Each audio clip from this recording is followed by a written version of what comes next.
लेकिन सर अगर दूसरों की फैमिली के मेंबर्स मारे हैं, टेररिज्म की है, तो वो लोग वो इंसान नहीं थे क्या? बस ये इंसान है, इन्हीं की फैमिली है। यही तो बात है ना, हम जितने टेररिस्ट हमने बिठा के रखे हुए हैं पाकिस्तान में, हम उन्हें जो है वो बचा रहे होते हैं उनके। कि एक बंदे के ऊपर यूएन सिक्योरिटी काउंसिल रेजोल्यूशन 1267 है, it means is globally designated terrorist, उसको उन्होंने किया हुआ है, ठीक है। देर बाद आपको हर जगह खबर मिल जाएगी, दाऊद इब्राहिम अपने ही घर में अनकॉन्शियस पाया गया, मतलब बेहोश पाया गया। सस्पेक्टेड ये है कि दाऊद इब्राहिम को किसी ने पॉइजन किया है। क्या भारत है, घुस के मारेगा। तो ये उस टाइप का है कि हर जगह पे घुसे ही कन्फ्रंटेशन से कुछ नहीं मिलना, इसीलिए नवाज शरीफ साहब को लाया गया, वरना तो कन्फ्रंटेशन का काम इमरान खान साहब बहुत अच्छा कर। लेकिन पिछले कुछ समय से देखने को मिल रहा है कि कई ऐसे आतंकियों को चुन चुन के मारा जा रहा है। कहीं पर किसी की संदिग्ध हालत में मौत हो रही है, तो कहीं कोई अज्ञात हमलावर के द्वारा उस पर हमला किया जाता है। पाकिस्तान खुद के लोगों पे फॉल्स फ्लैग ऑपरेशन करवा के खुद के फौजी मरवा रहा है, खुद के लोग मरवा रहा है। पाकिस्तान क्यों अपने लोग मरवा रहा है दोस्तों, यह भी आपको समझाता चलूं। पाकिस्तान इसलिए अपने बंदे मरवा रहा है क्योंकि पाकिस्तान को एक माहौल बनाना है पाकिस्तान के अंदर।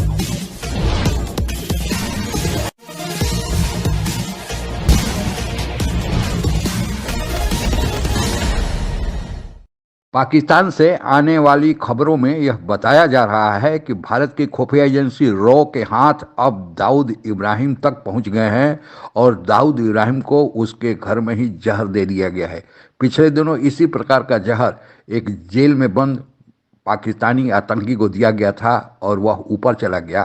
कहा जा रहा है कि यह जहर उसी प्रकार का है और दाऊद इब्राहिम की भी उल्टी गिनती चालू हो गई है।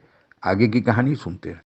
अननोन गनमैन जहर देने का काम अब दाऊद इब्राहिम, क्या आपको दिख रहा है कि यह अननोन गनमैन का काम है, पाकिस्तान का नाम है, किसका काम है ये वो कौन सी मूवी आई थी वो उरी, उसमें बोलता ना ये नया भारत है, घुस के मारेगा। तो ये उस टाइप का है कि हर जगह पे घुसे ही पड़े हैं लोग।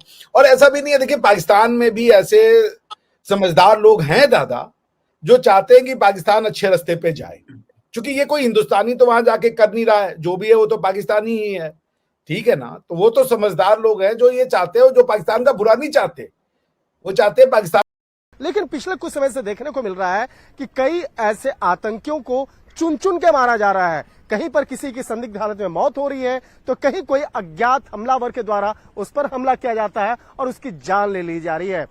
कौन कर रहा है इस मामले में अब तक कोई बयान नहीं आया है। यहां तक कि भारत सरकार के द्वारा भी इस मामले में कोई औपचारिक तौर पर बयान नहीं आया है। लेकिन इतना तो स्पष्ट है कि कहीं न कहीं यह भारत सरकार के लिए एक बहुत राहत की खबर है, चाहे कोई भी उन आतंकियों। कहती हैं लेकिन सर अगर दूसरों की फैमिली के मेंबर्स मारे हैं, टेररिज्म की है, तो वो लोग वो इंसान नहीं थे क्या? बस ये इंसान है, इन्हीं की फैमिली है। यही तो बात है ना, हम जितने टेररिस्ट हमने बिठा के रखे हुए हैं पाकिस्तान में, हम उन्हें जो है वो बचा रहे होते हैं, उनके लिए हम वकालत कर रहे होते हैं। और आप जैसे लोग सर पढ़े लिखे, सर डॉक्टर लिखा हुआ है सर आपने अपने नाम के आगे, कुछ तो ख्याल कीजिए मैंने सर। क्या कहा है? तो सर आप कह रहे हैं कि नहीं हम मतलब हम उन्हें सजा दे रहे हैं। सर क्या सजा दे रहे हैं? अगर उनके मुजरिम है वहां पे जाके टैक्स हुए। दो चीजें हैं। देखिए आप गलत इसको रंग दे रही हैं। पहली बात तो ये है कि एक बंदे के ऊपर यूएन सिक्योरिटी काउंसिल रेजोल्यूशन 1267 है, it means is globally designated terrorist, उसको उन्होंने किया हुआ है, ठीक है। मैं इस पे एक दफा नहीं 100 दफा बात कर चुका हूँ और बड़े मीडिया पे कर चुका हूँ।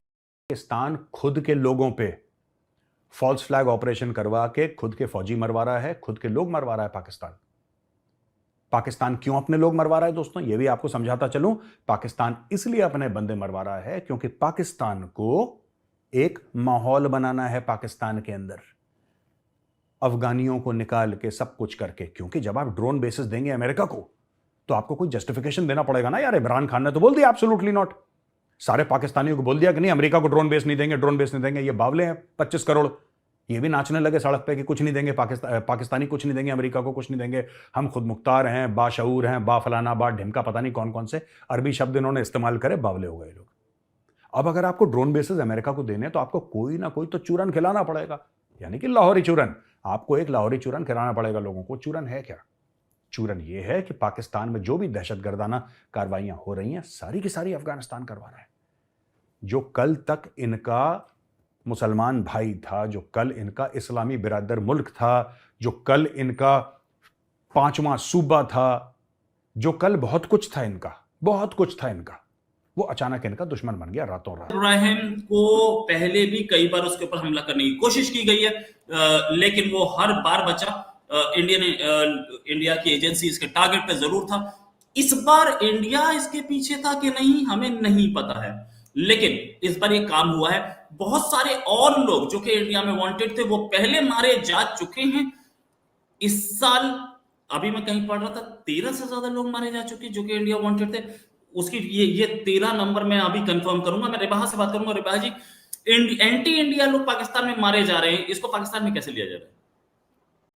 अभी तक जितने भी क्रिमिनल भारत में पैदा हुए हैं उन सब में अभी तक दाऊद इब्राहिम का नाम सबसे ऊपर है।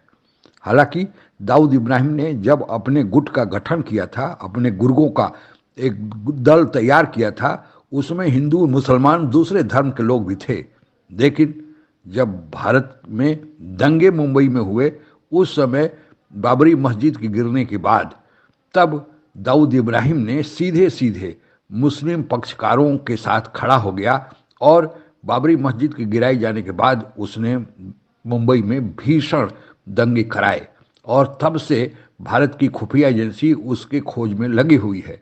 संयोग की ही बात है कि अभी अगले 22 जनवरी को उसी बाबरी मस्जिद के गिराने के बाद जो राम जन्मभूमि के स्थल पर राम मंदिर का शिलान्यास होने जा रहा है, ठीक उसके पहले दिसंबर में अब दाऊद इब्राहिम को उसके घर में घुसकर किसी के द्वारा जहर दिया गया है। कहा जा रहा है कि उसे वहां से आनन फानन में ले जाकर किसी अस्पताल में कड़े मिलिट्री सुरक्षा और आईएसआई की निगरानी में भर्ती कराया गया है।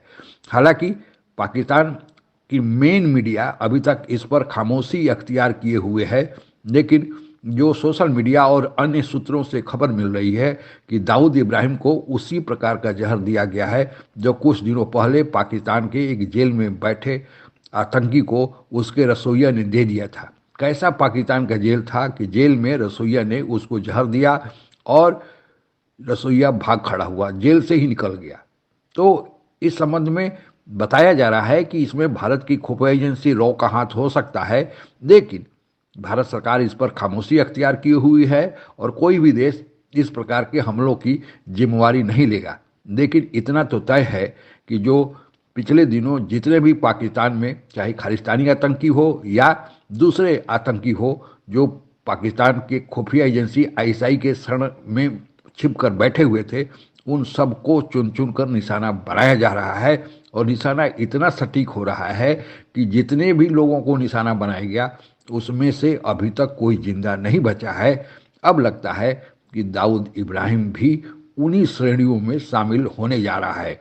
भारत के लिए खुफिया एजेंसी का भले हाथ हो या न हो, अगर हाथ भी हो तो भारत के लिए एक बहुत बड़े दिन के रूप में, गर्व के रूप में सामने आएगा, क्योंकि जितने भी बम्बई हमले में जो दंगे कराए गए थे, लोग मारे गए थे, उनके परिवारों को एक तरह से शांति मिलेगी। आज के लिए बस इतना ही। जय हिंद। आप अगर हमसे जुड़ा रहना चाहते हैं तो कृपया मेरे चैनल को सब्सक्राइब करें तथा बेल आइकन भी दबा दें ताकि नई वीडियो की जानकारी तुरंत आप तक पहुंच जाए। धन्यवाद। जय हिंद।